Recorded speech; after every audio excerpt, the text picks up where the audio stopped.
তাতকৈ কম দামত বিক্ৰী কৰিব নোৱাৰে আজিৰ দিনটোত নটিচ উলিয়াই দিছে আজি মুখ্যমন্ত্ৰীয়ে ক'ব লাগিছিলে গাঁৱলৈ আহি ৰাইজ যদি কোনোবা FCI আপোনালোকৰ ধান নিকিনে তেতিয়াহ'লে আমি FCI অফিচাৰ গ্ৰেপ্তাৰ কৰিম তেতিয়াহ'লে মই ক'লোহেঁতেন চেলুট হিমন্ত বিশ্ব শৰ্মা যদি মুখ্যমন্ত্ৰীয়ে ক'লেহেঁতেন যদি FCI ধান নিকিনে তেতিয়াহ'লে 1854 টকা দি মই এগ্ৰিকালচাৰ ডিপাৰ্টমেণ্টৰ জৰিয়তে ধান কিনি লওঁ তেতিয়াহ'লে 250 টকাৰ বৃদ্ধ পেঞ্চন নালাগে 830 টকাৰ আমাক অৰুণোদয় আঁচনি নালাগে গাঁৱৰ প্ৰত্যেকজন মানুহে তেতিয়া নিজৰ ঘৰটো পকাকে বনাই ল'ব পাৰিলেহেঁতেন হয় নে নহয় তাৰ বিপৰীতে কি কৰিছে তাৰ বিপৰীতে বিজেপিয়ে কি কৰিছে হিন্দুত্ববাদ প্ৰতিষ্ঠা কৰিবৰ কাৰণে গো সুৰক্ষা আইন আনি গৰু বিক্ৰী কৰা বন্ধ কৰি দিছে জানে নাই আপোনালোকে জানে দাদা গো সুৰক্ষা বিল আনি আইন আনি তেওঁলোকে গৰু বিক্ৰী কৰা বন্ধ কৰি দিছে সৰ্দেউদাই মই মেট্ৰিক পৰীক্ষা দিছিলোঁ মোৰ মায়ে এজনী চেউৰী বিক্ৰী কৰাই মোক মেট্ৰিক পৰীক্ষা দিয়াইছে অসমীয়া মানুহৰ কাৰণে গৰু এটা লাইফ ইঞ্চুৰেঞ্চৰ নিচিনা বস্তু হয় নে নহয় মোৰ মাৰ যেতিয়া বেমাৰ হ'ব মই এহাল গৰু বিক্ৰী কৰিম মোৰ ছোৱালীজনী যেতিয়া বিয়া দিব হ'ব দুহাল মই গৰু বিক্ৰী কৰিম আৰু হিমন্তই যিহেতু কেতিয়াও নাঙলত ধৰি পোৱা নাই কেতিয়াও খেতিও কৰি পোৱা নাই সদায় গুৱাহাটীত ডাঙৰ হৈছে গতিকে অসমীয়া সমাজত গৰুৰ গুৰুত্ব কি বুজি নাপায় কাৰণে কৈছে যে গৰু বিক্ৰী নিষিদ্ধ কি বুলি কৈছে কেৱল 14 বছৰতকৈ বেছি বয়স হোৱা গৰুহে বিক্ৰী কৰিব পাৰিব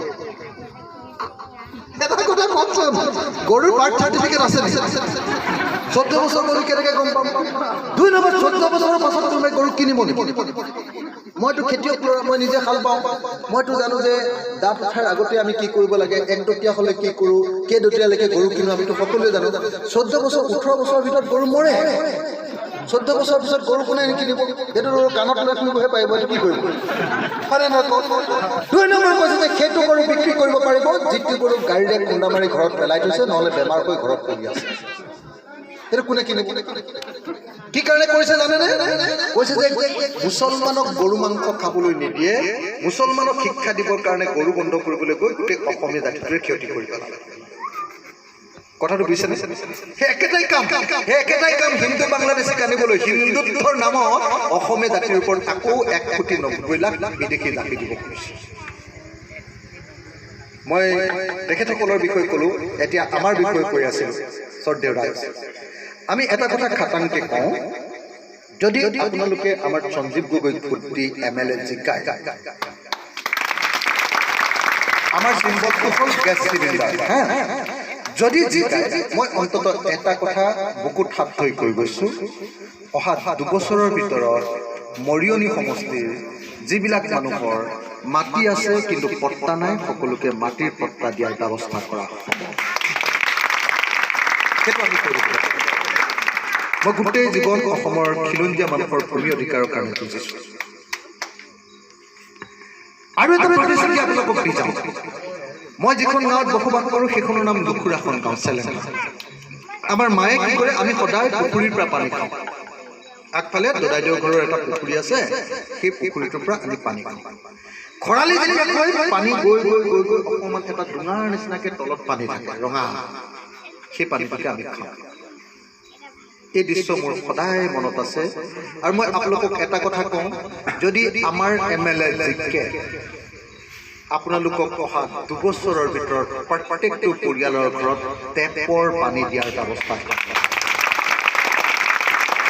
সেইটো আমি কৰিম মই যিবিলাক কৰি দিব পাৰোঁ সেইকেইটা কথা কৈছোঁ আমি কৰি দিব পাৰোঁ সৰ্দেউ ৰাইজ আৰু এটা প্ৰতিশ্ৰুতি আপোনালোকক দি যাওঁ একদম স্পষ্টকে আপোনালোকক এটা প্ৰতিশ্ৰুতি দিছোঁ মোৰ সন্মুখত আমাৰ প্ৰাৰ্থী আছে মই এই পাৰ্টিৰ সভাপতি স্পষ্টকে এটা প্ৰতিশ্ৰুতি দিছোঁ যে যদি আমাৰ MLA জিকে তেতিয়াহ'লে MLA কেতিয়াও ঘোষ খাব নোৱাৰে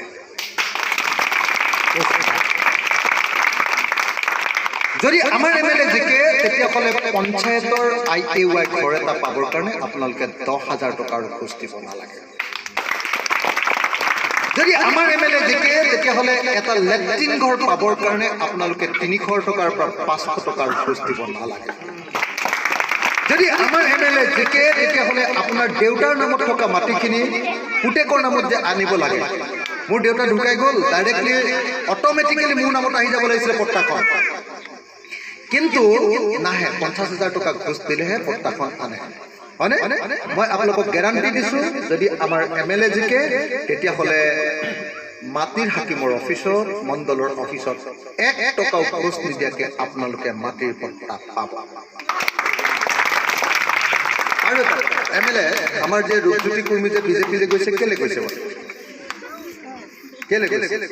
এনেই যোৱাটোতো এনেকুৱা, ঘৰলৈ ছোৱালী এজনী বিয়া পাতি আনিলে বোৱাৰী, গাৰ মাহ হালধিৰ গুণ যোৱাই নাই, গৈ বেলেগ এটা ল'ৰালৈ গৈছে। তেনেকুৱা ধৰণৰ কাম এটা হয় নাই? গোটেই এনেকৈ সমাজখন চলিব নেকি? ডাইৰেক্টলি 2 নম্বৰী কৰিছে ভাই। তুমি কেইদিনমানৰ আগতে, 1.5 মাহৰ আগতে তুমি দেখিছা কংগ্ৰেছৰ পৰা ক'লা যে বিজেপিয়ে অসমখন খালে, বিজেপিয়ে দেশখন খালে, গৈ RSSৰ কেম্পতো আক্ৰমণ কৰি দিলা। 1.5 মাহৰ পাছত কৈ দিলা যে নহয়, বিজেপিত সোমালেহে অসমখনৰ একদম বিশ্বাসঘাতকতা হয়নে নহয় বাৰু? কওক, মানুহৰ প্ৰতি অপমান হয়নে নহয়? মই ভাবোঁ যে যিকোনো বিবেকবান মানুহে ৰূপজ্যোতি কুৰ্মীৰ এই বিশ্বাসঘাতকতাৰ বিৰুদ্ধে ভোট দিয়া উচিত। আৰু যদি এইবাৰ আকৌ আপোনালোকে ৰূপজ্যোতি কুৰ্মীক জিকাই দিয়ে, তাৰ অৰ্থটো হ'ব বেয়া মানুহকে আচলতে আমি ভোট দিব যাম। বেয়া মানুহ, বেয়া কথাকে ভাল বুলি মানুহে বুজি লওক। গতিকে মই হাতযোৰ কৰি অনুৰোধ কৰিছোঁ যে আপোনালোকে যিকোনো প্ৰকাৰে এইবাৰ ৰূপজ্যোতি কুৰ্মীক হৰুৱাওক। যদি ৰূপজ্যোতি কুৰ্মীক হৰুৱাব নোৱাৰোঁ, তেতিয়াহ'লে আমাৰ ৰাজনীতিত মূল্যবোধ নাইকিয়া হৈ গৈছে। আৰু মইতো অকল ৰূপজ্যোতি কুৰ্মী নহয়, মইতো ভাবোঁ যে কোনোবা এদিন পাৰিলে নৰেন্দ্ৰ মোদীক হৰুৱাব লাগিছে। ভাইৰ বেহেনে, মই ভাইৰ বেহেনে বুলি কওঁ, চব মানুহকে ভাইৰ বেহেনে অহাৰ আগতে এটা গেছ চিলিণ্ডাৰ কিনি আনিছিলোঁ 441 টকা দাম। এতিয়া এটা গেছ চিলিণ্ডাৰ কিমান টকাত আপোনালোকে ভৰ্তি কৰে? 1000। অৰ্থাৎ ভাইৰ বেহেনুৱে এটা গেছ চিলিণ্ডাৰৰ দাম বঢ়ালে 560 টকা। হয়নে? মিঠাতেল 80 টকাতকৈ কেতিয়াও বেছি দিয়া নাছিল। ভাইৰ বেহেনুৱে 200 টকাৰ পৰা 250 টকা। হয়নে নহয় বাৰু? মচুৰ দাইল 48 টকা আছিলে নৰেন্দ্ৰ মোদী শাসনলৈ অহাৰ আগত। ভাইৰ বেহেনুৱে ইয়াৰ দাম এতিয়া 100 টকাৰ পৰা 120 টকা। হয়নে নহয়? ডিজেলৰ দাম 39 টকা আছিলে, 39 টকা। আমাৰ কণ্ট্ৰলৰ দোকানত কেৰাচিন তেল পাইছিলোঁ, কেৰাচিন তেলটো বন্ধেই কৰিলে। ডিজেলৰ দাম 39 টকাৰ পৰা এতিয়া হ'লগৈ 95 টকা, 95। আৰু পেট্ৰলৰ দাম 107 টকালৈকে এতিয়া উঠিছে। তাৰ পাছত কয় যে আমি ভাৰতবৰ্ষখন বোলে 1 নম্বৰ, পৃথিৱীত 1 নম্বৰ দেশ কৰি দিওঁ। কালি নে পৰহি ইণ্টাৰনেশ্যনেল কি কয় আপোনাৰ মানে কি ক'ব আপোনাৰ কি ইণ্ডেক্স বুলি কয় এইটো, সৰ্বভাৰতীয় যিটো মানে খাবলৈ নোপোৱা মানুহৰ তালিকা উলিয়াইছে 115খন, পৃথিৱীত 115খন দেশৰ আমাৰ ভাৰতবৰ্ষখন 101 নম্বৰত আছে। অৰ্থাৎ খাবলৈ নোপোৱা দেশৰ ভিতৰত ভাৰতবৰ্ষ হাংগাৰ ইণ্ডেক্সত 16 নম্বৰত আছে, তলফালৰ পৰা 16। কথাটো বুজিছেনে? ভাইৰ বেহেনুৱে কিন্তু ভাৰতবৰ্ষখন 1 নম্বৰ কৰিম বুলি কৈছে। ভাইৰ বেহেনুৱে 1 নম্বৰ নহয়, 2 নম্বৰ এটা ক্ষেত্ৰত কৰিলে ভাৰতবৰ্ষখন। কিহত জানেনে? কৰোণা ভাইৰাছত। America 1 number, Bharat 2 number. অকল কৰোণা ভাইৰাছত কৰিলে, বাকী একো নাই। কৰোণা ভাইৰাছৰ আগত কি কৈছিলে যে আপোনালোকে মোক 21 দিন সময় দিয়ক, মই লকডাউন দি দিম, ভাৰতবৰ্ষ বন্ধ তাৰমানে। আগতে অসম বন্ধ দিলে কয় অসম আছুৱে অসমখন খালে বুলি কয়। মোদীয়ে ক'লে যে আপোনালোকে মোক 21 দিন সময় দিয়ক, মই লকডাউন দি দিম আৰু কৰোণা নাইকিয়া কৰি যাব। কৰোণা শেষ হ'ল নে নাই? ৰাইজ লকডাউনটো দি আমাৰ প্ৰত্যেকজন দুখীয়া মানুহৰ কলিজা খাই হয়নে নহয় কওক? আজি মোৰ গাঁৱত আগতে 5টা ল'ৰা কেৰেলালৈ কাম কৰিবলৈ গৈছিলে, এতিয়া 55টা ল'ৰা মোৰ গাঁৱৰ পৰা কেৰেলালৈ কাম কৰিব। আপোনালোকৰ গাঁৱৰ পৰা গৈছে না যায়নে নাযায়? ইয়াৰ পৰা কেৰেলালৈ বা বেংগলোৰলৈ বা হাৰিয়ানালৈ কাম কৰিবলৈ যায়নে নাযায়? যায়। এটা কথা কওকচোন, অথচ হিমন্ত বিশ্ব শৰ্মাই কৈছিলে যে অসমখন ভাৰতৰ 1 নম্বৰ ৰাজ্য। মুখতটো হাত হাল পোৱাত এখানো নাই। সেইকাৰণে আপোনালোকক কৈছোঁ শ্ৰদ্ধেয় ৰাইজ, এইবাৰ বিবেচনা কৰি ভোটটো দিয়কচোন। আপোনালোকে বহুত দিন ৭৫ বছৰ কেতিয়াবা কংগ্ৰেছক দিলে, কেতিয়াবা বিজেপিক দিলে, কেতিয়াবা এজিপিক দিলে, চবকে চালে। এবাৰ ৰাইজৰ চাওকচোন, এই অখিল গগৈটোৱে বৰ দপদপাই আছে, ইয়াক চাওকচোন কি কাম কৰিব পাৰেনে বহুত লেকচাৰ মাৰি আছে, কাম হয় নহয় এবাৰ চাওকচোন। যদি নহয় 5 বছৰ পাছত ইয়াক খেদি কথাটো বুজি পাইছেনে মই কি কৈছোঁ? আপোনালোকক এটাই অনুৰোধ কৰিছোঁ, আপোনালোকে চাব দেই, বিধানসভালৈ ৰুলিং পাৰ্টিৰ MLA এজনক কি পঠিয়াই একো লাভ নাই। কেলে? ৰুলিং পাৰ্টিজনে তাত গৈ মনে মনে বহি থাকে, কিন্তু বিৰোধী এজন মানুহক যদি পঠিয়াই দিয়ে তেতিয়াহ'লে তেওঁ সিংহৰ দৰে গৰজি থাকিব পাৰে। মই এতিয়া এজন MLA আমাৰ পাৰ্টিৰ, কিন্তু এজন MLA পোৱাৰ পাছতো শ্ৰদ্ধেয় ৰাইজ বিধানসভাত অনবৰতে মোলৈকে হিমন্ত বিশ্বই কয়। চাবচোন বিধানসভা চলি থাকোঁতে মোলৈকে চাই থাকে। মোক কংগ্ৰেছৰ MLA বিলাকে কয় যে তুমি প্ৰেমত কৰিছে নেকি হিমন্ত? মই ভয় খাইছে, মই কি কৰিম এতিয়া? শ্ৰদ্ধেয় ৰাইজ, মই আপোনালোকক কৈছোঁ, মোক শাসন দিবলৈ নিদিয়ে 1 মিনিট 17 ছেকেণ্ড।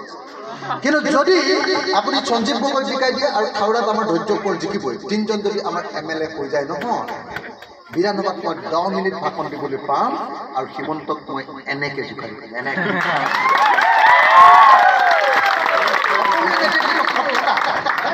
যিটো বিপ্লৱী সত্তা, অসমীয়া জাতিৰ যিটো একদম মূৰ তললৈ নপৰা সত্তা, সেই সত্তাটো যদি সঁচাকৈ চাবলৈ খোজে তেতিয়াহ'লে আপোনালোকে সঞ্জীৱ গগৈ। আপোনালোকে নিজে দেখিছিলে যে এইবাৰ বিধানসভাত আপোনালোকে বিধানসভা চলি থাকোঁতে আমাৰ পঞ্চায়ত আৰু গ্ৰামোন্নয়ন মন্ত্ৰী ৰঞ্জিত দাসে ঘোষণা কৰি দিলে। কি বুলি ঘোষণা কৰিলে? যে গাঁৱৰ প্ৰত্যেক ঘৰৰ ওপৰত কৰ লগোৱা হ'ব। কৈছিলে নে নাই? আপোনালোকে টিভিটো চাই বা মোবাইলত হ'লেও চাই ঘোষণা কৰিলে, ক'লে যে গাঁৱত ঘৰ বনালেও পইচা দিব লাগিব, যদি কোনোবা খেৰৰ ঘৰ আছে টিং লগালেও পইচা দিব লাগিব, আৰু ক'লে যে দোকান বনালেও পইচা দিব লাগিব। তো তেতিয়াতো মই গৰম হৈ গ'লোঁ, মোক ভাষণ দিবলৈ নিদিয়ে, মই কি কৰোঁ এতিয়া? মই মোৰ ৰঙা মোনাটো যে লৈছোঁ তাৰ ভিতৰতে মনে মনে পোষ্টাৰ এখন বনাই লৈ গ'লোঁ।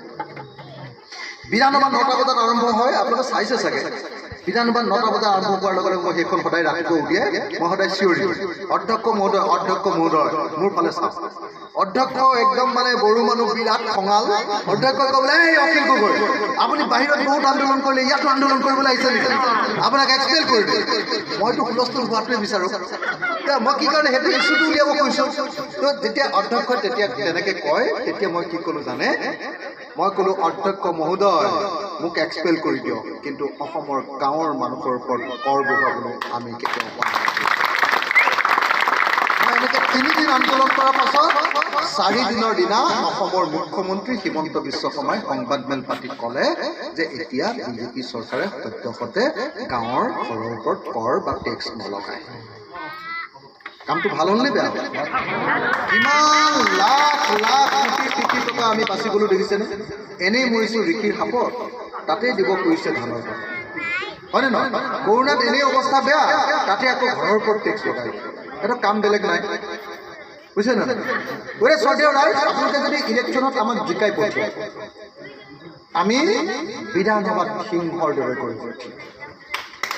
ৰূপজ্যোতি মুৰ্মীক যদি জিকাই পঠিয়ায় তেতিয়াহ'লে হিয়ালৰ নিচিনা ফেৰ ফেৰ কৰিব। অঁ পাৰিব, এটা কাম কৰিব পাৰিব, আপোনালোকৰ তুলনি বিয়া খাবলৈ আহিব পাৰিব। মই যোৱা 20 বছৰত আপোনালোকে MLA জিকালে, মইতো ভোট দিয়া নাই কোনোদিন দেই। 20 বছৰ যে আপোনালোকে MLA জিকালে, মই এটাই কাম দেখিছোঁ ৰূপজ্যোতি কুৰ্মী, তুলনি বিয়া। 500 টকা এটা দি তুলনি বিয়া হয়, হয়নে নহয়? তো গতিকে তুলনি বিয়া খাবৰ কাৰণে MLA জন পাতি থাকি কি লাভ আছে? হয়নে নহয়? MLA কাম কেৱল ৰাইজৰ কাৰণে অধিকাৰ কাঢ়ি আনে, হয়নে? বিধানসভাত বিধেয়কখন হয় বিৰোধিতা কৰে, নহ'লে পক্ষত থাকি একদম গৰুজিত সেইবিলাক কাম নকৰে, এনেই নকৰে। ভাওনা কৰিলেতো আৰু MLA ভাওনা কৰিলেতো আমাৰ একো ভাওনা কৰিবলৈ MLA নালাগে ন? লাগে ভাওনাটো নালাগে নহয়, হয়নে নহয়? তো গতিকে মই বেছি দীঘলীয়া নকৰোঁ সকলোকে হাতযোৰ কৰি অনুৰোধ কৰিছোঁ এই গধূলি বেলা নামঘৰৰ কাষত এই গধূলি বেলা নামঘৰৰ কাষত আপোনালোক সকলোকে হাতযোৰ কৰি অনুৰোধ কৰিছোঁ আহক সঁচাকৈ যদি অসমীয়া জাতি বচাব লাগে এজন প্ৰকৃত অসমীয়াক আপোনালোকে এইবাৰ ভোট দিয়ক